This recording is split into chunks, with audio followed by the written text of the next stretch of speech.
오늘 아침 신문 시작합니다. 유튜브발 풍문과 거짓 정보가 대기업까지 흔들고 있다는 기사 먼저 보겠습니다. 네, 중앙일보입니다. 최근 롯데지주와 현대모비스 주가는 유튜브에서 거짓 정보가 퍼진 직후 각각 급락하거나 급등하는 상황이 벌어졌는데요. 증권가 정보지, 일명 지라시가 유튜브에 녹아들며 상장기업 주가가 요동치는 사례가 잇따르고 있습니다. 위기, 긴급 같은 자극적인 제목의 영상이 대부분인데다 총수의 개인사를 폭로하는 듯한 영상도 적지 않은데요. 확인되지 않은 내용이거나 사실을 크게 부풀려서 아니면 말고식으로 만든 영상이 대부분입니다. 하지만 명백한 허위 사실 유포가 아닌 이상 기업이 대응할 방법은 사실상 없고 처벌 수위도 약하다는 지적이 나오는데요.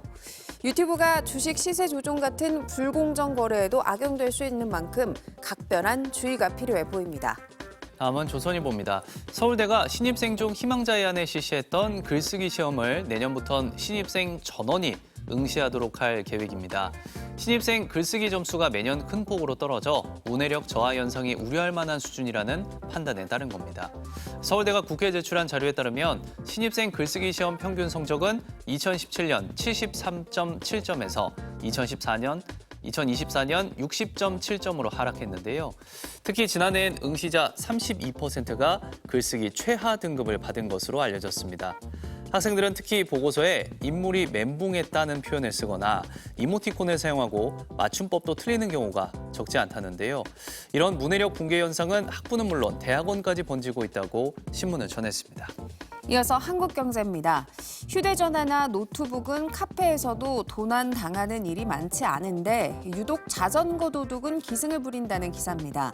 경찰청에 따르면 지난해 자전거 절도 발생 건수는 11,555건, 신고되지 않은 사건을 합치면 규모는 더 클 것으로 추정되는데요.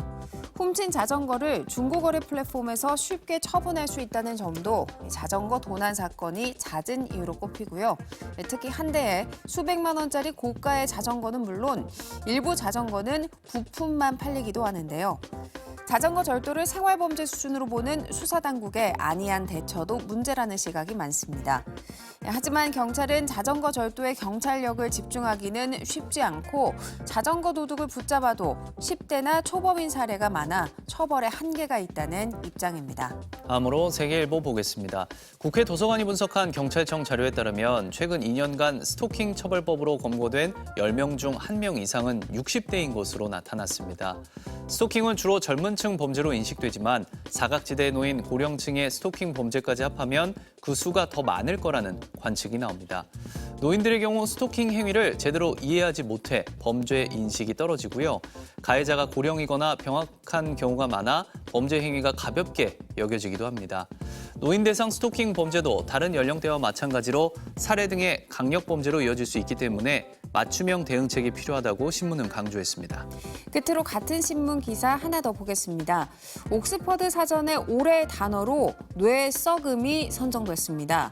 뇌 썩음은 온라인 콘텐츠처럼 사소하거나 도전적이지 않은 물질을 과잉 소비한 결과 사람의 지적 상태가 악화하는 것을 의미하는데요. 옥스퍼드대는 해당 단어가 과한 SNS 소비로 인한 영향을 보여주는 용어로 주목받고 있다고 전했습니다. 지금까지 오늘 아침 신문이었습니다.